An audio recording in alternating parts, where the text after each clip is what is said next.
The Telemon Heavy Dreadnought is the absolute best.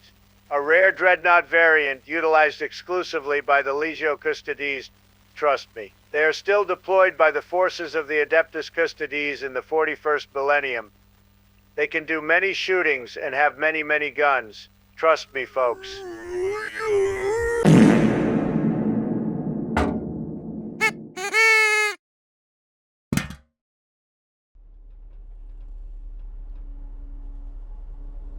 Well, let's try to salvage this mess, and while we're at it, why not try a few new things?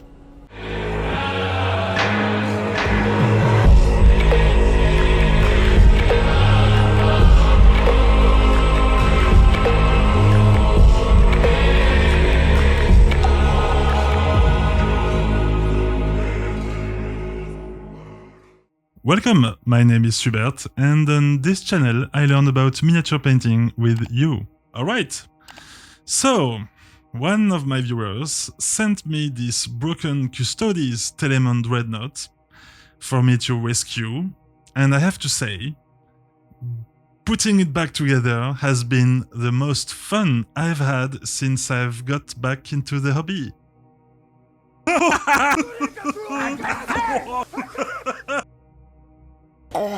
If you're thinking about getting your hands on a model like this, please use bendy resin or you'll have a hard time. The viewer who sent me this, he tried something. I know he did. From the running posture that will not 100% cause any issue whatsoever in the future, to the weird basing bits used. This project was handed to me as a rescue, and sure, it was hard to re-put together. In the end, I had a lot of fun painting it. Why are you gay?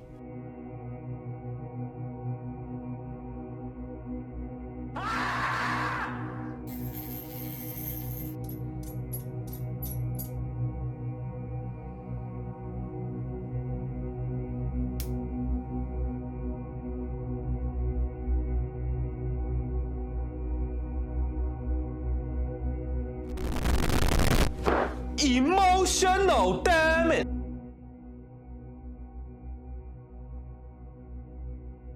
Today I want to try a new technique with the airbrush.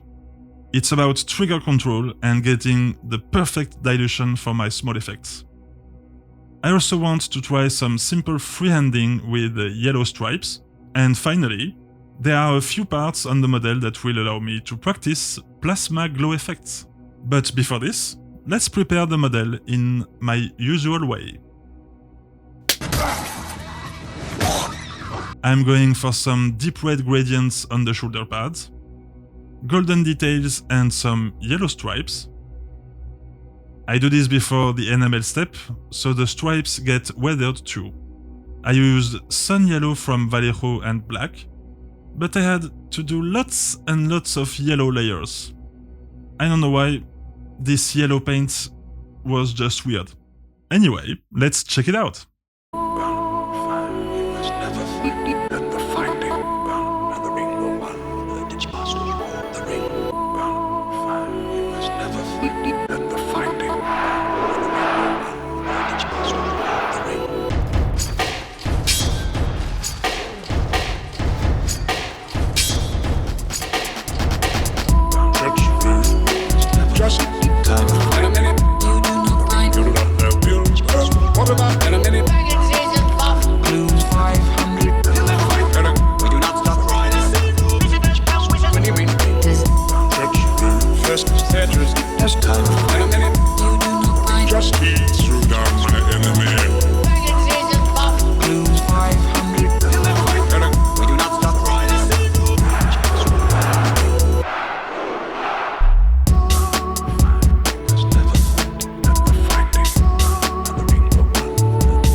as time. Just needs to down my enemy. And what about you? Things are now in motion. You do not know pain, you do not know feel. I'm gonna.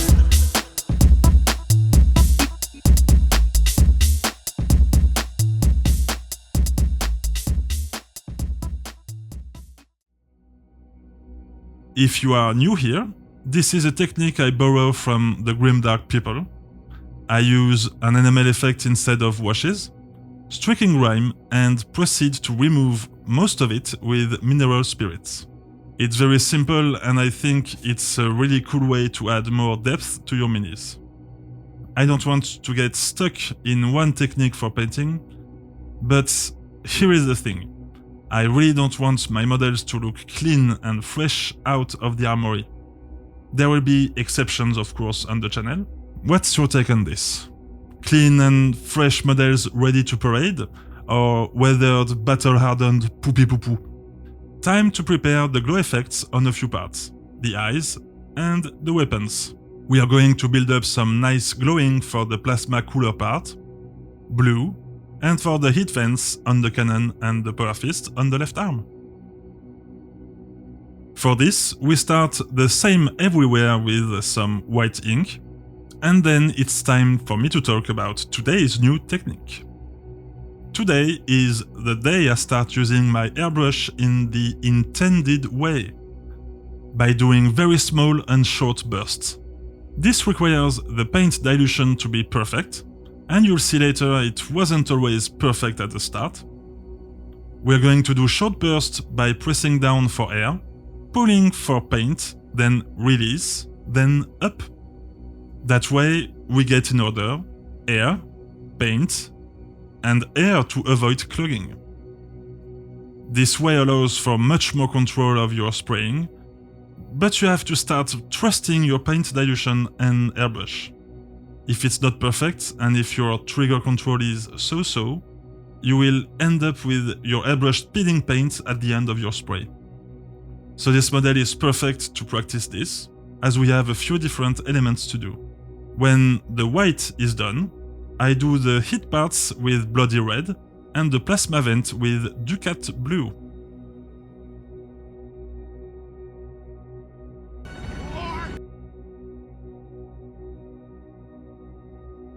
As you can see, using this trigger control allows me to spray without creating pools of diluted paint, and also to have much more control over where I'm going.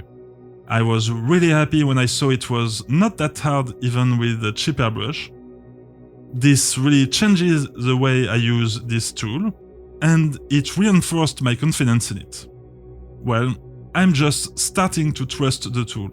When I'm done with the airbrush, I use a mix of white ink, ducat blue and flow improver on the plasma vent, and fire orange with white ink on the heat parts. The intention is to build up a gradient from dark to light, the bright part being the hottest part, that we finish with some sun yellow mixed with white ink. See for yourself!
I'm really happy with how this paint session turned out and how we managed to bring this broken Telemon to life.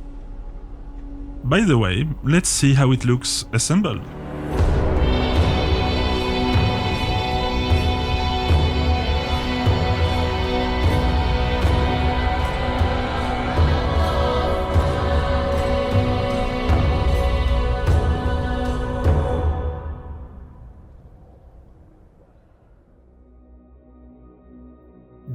Great model. Shit posture, but I'm afraid I couldn't do anything about this with this kind of resin. I think I reached some kind of step today with the airbrush, and it opens so much for the future. This Telemon Dreadnought looks good enough for the table in my opinion. I hope this viewer will be happy with what I've done. Now that this project is done, I have so much more to do. For next video, I have a very particular model for my Tyrannid army to paint, and that will be fun. I have also borrowed a very different model from what you're used to seeing on this channel. And finally, I'm trying to get my hands on a 3D printer to print my gaming table and a lot more Necron models. By the way, if you want to help me with that, you'll find a link in the description for you to support me. You will also find the complete list of paints used in the video. So if you'll excuse me now, I have a lot of painting to do. So until next time, happy painting!